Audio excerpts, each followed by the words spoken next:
Hello everyone, and I would like to thank you all for coming here and showing your support. I just want to ask you guys a few questions and see what we can come out of this discussion. I would like to ask you all, by show of hands, how many of you would like to make a difference in this world?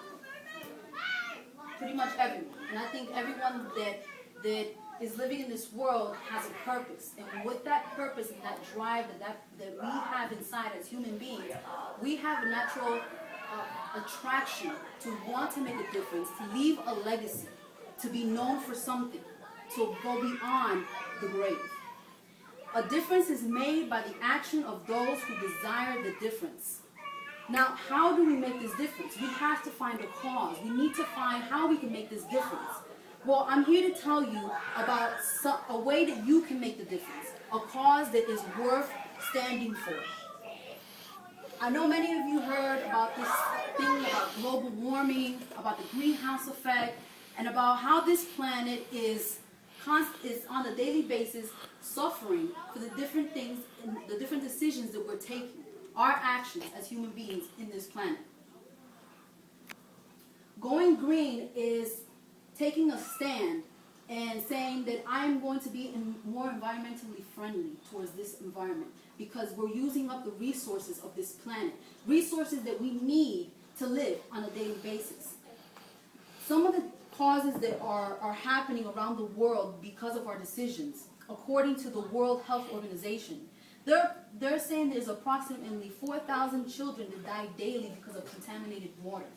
And just imagine, that's just based off water, and that's just saying that children are dying off of this. So that's just 4,000 children a day. So imagine if we add in adults, and then we add in the contaminants that we have from the soil and from the air. How many more lives are we losing daily because of our decisions that we take on a daily basis? These contaminants are responsible for birth defects, organ failure, death, extinction, endangerment, climate changes, environmental shifts, and the list can go on and on, unless we take a decision. Pollution is a cycle that reaches to the ends of the earth, and it doesn't have any boundaries nor concerns. And the worst thing about this is that us as humans, we do have knowledge of what's going on. We do have a choice. We understand that our actions will have an effect. But yet, how many of us do something about it? And how many of us decide to make a difference? Perhaps knowing how our destruction is circling back towards us, we can create a motivation to take action and become the difference by becoming green.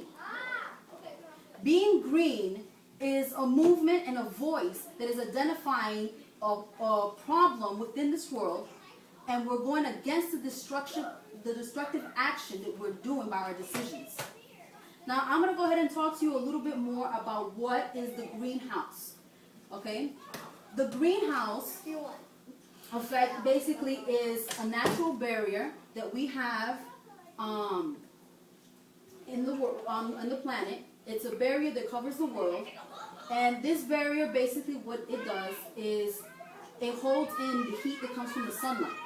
And it creates better temperatures for the world. And that way, anything that's living inside the earth will be able to grow and live comfortably instead of having cold climates. So you might think then, what is wrong with having the greenhouse effect? Well, yes, there's nothing wrong with it because it's a natural barrier. But when you add in the contaminants that we put into the air, this natural barrier becomes intensified. Therefore, more heat and more sunlight is held inside the earth, rising the temperatures within the earth. So what are some of the causes of these intensified heat? Well, there's something called weather fronts. And many of you probably have heard this word when you watch the news and you're trying to find out what's the weather going to be like. And they talk about weather fronts. Well, weather fronts is basically that barrier where cold air meets up with hot air. Now, this barrier can become intensified if the heat that is touching the cold air is a lot more than what it is usually. And what this can create is hurricanes, storms, and tornadoes. And with this added intensified reaction in the weather front, then that creates intensified hurricanes, storms, and tornadoes. Something that is natural. But what is unnatural is the added climate that we're creating in this world. And this is all based off the contaminants that we ourselves are deciding to put in this earth. And this is just going off climate changes. Now, when we talk about other changes and other kinds of things that are happening in the soil and in the water, well, then we're talking about added effects that are going to happen in the world. Another effect that is going on is the polar ice caps. They're shrinking. What this means is because of this added heat, these caps are melting. Icebergs are melting. And when you have a cup of water and you put ice in there and the ice starts to melt, it rises up the level of water. Just think of the world being that cup. And all of this ice that is melting is the ice caps and the glaciers that are melting. That means there's going to be a rise of sea levels across the globe. For certain places that have 6 feet, they're within 6 feet of the sea level, those places are going to be affected first and more severely.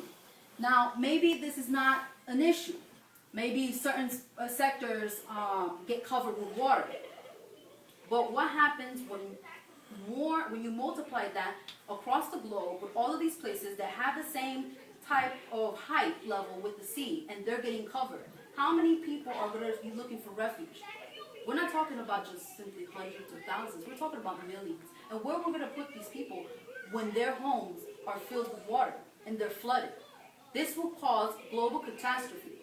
Might not seem so big right now, but when the time comes, and a lot of people are predicting this will happen very soon. What are we going to do at that time? What can we say that we had done before that could have prevented this? And this is just naming just a few factors of what contaminants, what type of things are happening with the waste that we're producing on a constant basis. Now that we know what's going on and how we are causing these problems in the world, how can we find a solution or at least reduce what we're doing? Well, there is a system called the 3 R's of the environment.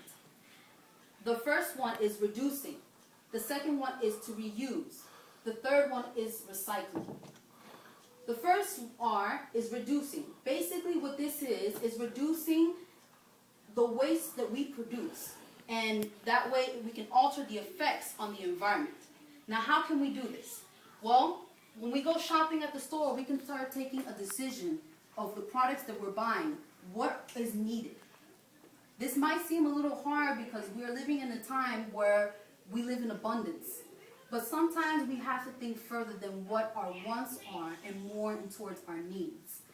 When we look at a product, we need to start analyzing not only our personal views of cost, but we also need to start thinking about our future. Not just our future, but our children's future and the generations that are to come. What am I buying that is going to cause a delay or some type of catastrophe? Maybe that might seem extreme, but at the same time, you're not the only one taking these type of decisions. Multiply yourself by millions of people across the world taking these same decisions. So you can say, yes, it's a catastrophe for one simple decision. We can start looking at the product and seeing how much packaging does it have?